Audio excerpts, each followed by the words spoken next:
Welcome to புவிஸ் kitchen. So friends, நம்ம இன்னைக்கு வந்துட்டு ஈஸியான ரசம் எப்படி பண்ணுறதுன்னு பார்க்கலாம். என்னோட ஹஸ்பண்ட் தான் பண்ண போகிறாரு. எப்படி பண்ணுறாங்கன்னு பார்க்கலாம். ஒரு ஸ்பூன் சீரகம் போட்டுக்கோங்க, ஒரு ஸ்பூன் மிளகு,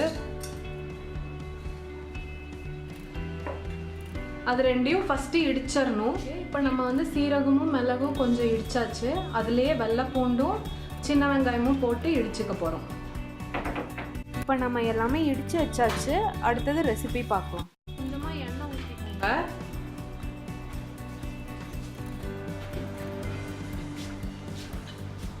ஆயில் சூடானதுக்கப்புறமா கொஞ்சமாக கடுகு,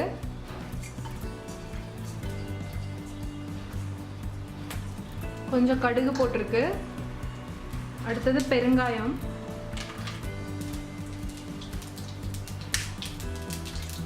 லைட்டாக போட்டிங்கன்னா போதும், நிறையா போட வேண்டியதில்லை. அடுத்தது வரமிளகா, லைட்டாக ஃப்ரை ஆகட்டும். உடனே நம்ம இடித்து வச்சுருக்கிறதெல்லாம் போட்டுருங்க. அடுத்தது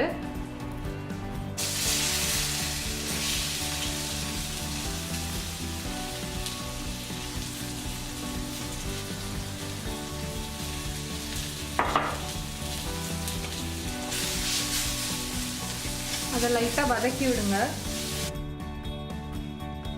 வெங்காயம் பூண்டெல்லாம் கொஞ்சம் நல்லா வதங்கட்டும். அடுத்தது தக்காளி போடும்,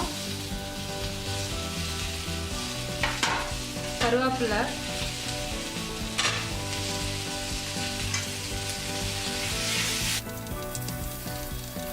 தக்காளி கொஞ்ச நேரம் நல்லா வதங்கட்டும். வதங்கினதுக்கு அப்புறமா அடுத்தது போட்டால் போதும். தக்காளி இப்போ பாதி வதங்கியிருக்கு. இப்போ வந்து நம்ம மசாலா எல்லாம் போடுறோம்.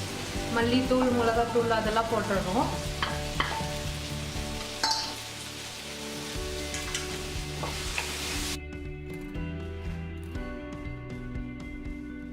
வதங்கிருச்சு. அடுத்ததாக நம்ம வந்து புளி தண்ணி ஊற்றுறோம். புளி கரைச்சி வச்சிடணும். அந்த தண்ணி ஊற்றிடுறோம்.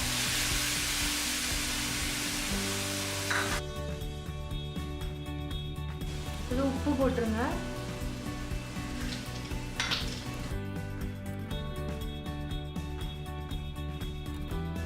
எவ்வளோ தேவையோ அவ்வளோ தண்ணி ஊற்றிக்கோங்க. நம்ம இப்போ 3 கப் தண்ணி ஊற்றிருக்கோம். உங்களுக்கு எவ்வளோ வேணுமோ அந்த அளவுக்கு தண்ணி ஊற்றுனீங்கன்னா போதும். வந்து 3 கப் தண்ணி ஊற்றி மேலே கொஞ்சம் கருவேப்பிலையை மட்டும் தூவி விட்டுருங்க. ஓகே, ரசம் இப்போ நல்லா கொதிச்சிருச்சு. நம்ம இப்போ வந்து ஆஃப் பண்ணிடலாம். ஆஃப் பண்ணிவிட்டு சர்விங் பவுலில் வந்துட்டு கொஞ்சம் கொத்தமல்லி தழை மட்டும் போட்டு வச்சுருங்க. அதில் ட்ரான்ஸ்ஃபர் பண்ணி ரொம்ப நல்லா இருக்கும் இந்த ரசம். நீங்கள் வந்து செஞ்சு பார்த்துட்டு எல்லோரும் கமெண்ட் பண்ணுங்கள்.